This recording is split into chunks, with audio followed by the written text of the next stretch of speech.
Hello. Hello. How are you guys doing? How you doing? Very good. Got a white girl parade over here. Hi. What's up, blondies? How are you guys doing? So I'm a father. I'm a father. Single dad. Single dad. It's almost my day. Gotta listen to people talk shit on Facebook about dads, because there's abandonment, so it makes us all bad, I guess. No, some of us are still here. Some of us are still here.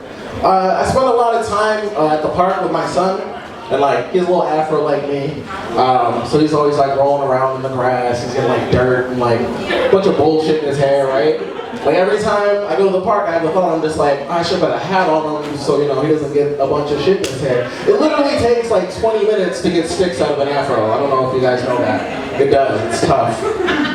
Last time I was at the park, there's like a little blonde girl, and she's like rolling around in the dirt, and her dad walks up to her and he's like, oh, we have to put a hat on you. And I'm just like, great. So you're gonna get sticks in your hair, right? That's not what he said. He said, we have to put a hat on you because your scalp might burn. Right? Yo, every year I forget white people get sunburned. I'm not gonna lie. Every single year until something like that happens, right? And they always try to explain it. It's just like, you know, it like burns, it's like needles and like, I don't know what you're talking about. It's kind of like when I explain racism to white people, right?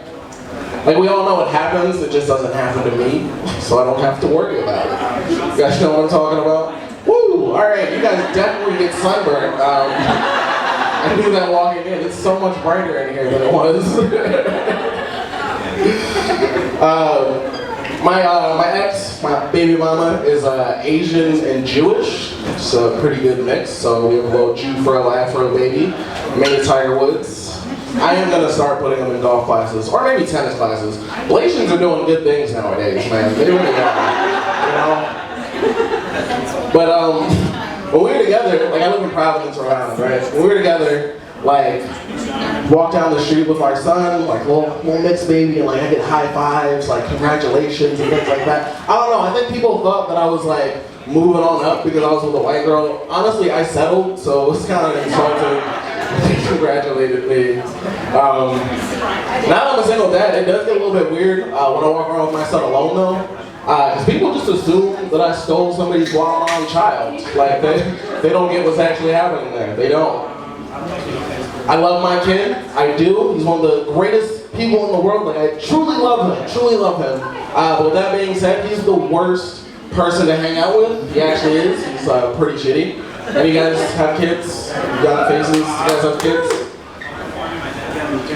Adopt if you're gonna have kids, guys. You should. Like, adopt when they're like 7 or 8, you know, maybe like 10, middle school. Because if there's a problem, they can tell you exactly what's wrong. Like, what happened? It's like, I was bullied at school.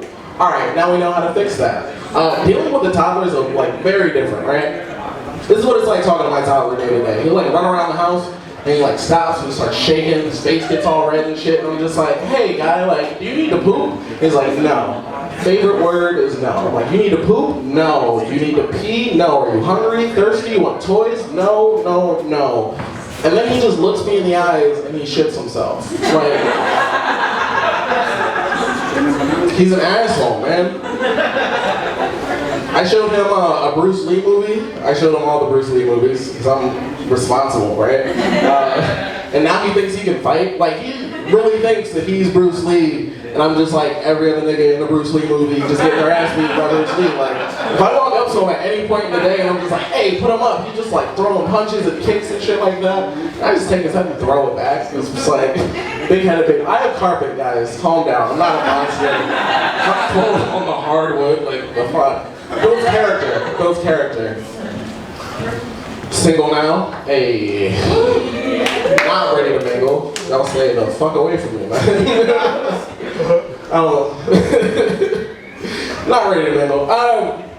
Back, like, at the end of the relationship, like, my ex would, like, try to do, like, kinky stuff to try to keep me, I guess. So one day, I like, walked over, I was like, alright, what do you want to try, right? She said role playing. And I was like, oh, okay, I'm down for that. I never done it before, and she never done it before, so we did a little bit of research. We typed in on Pornhub, role play interracial. You guys ever done that before? This guy knows exactly what we're talking about.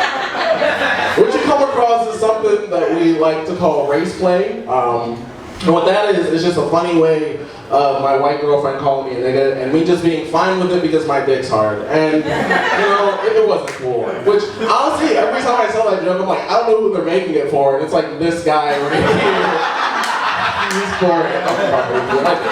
It's abrasive. Like, it's fucking weird.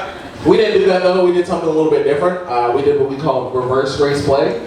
It's where we're both walking down the street across from each other, and she smiles at me for just a little bit too long.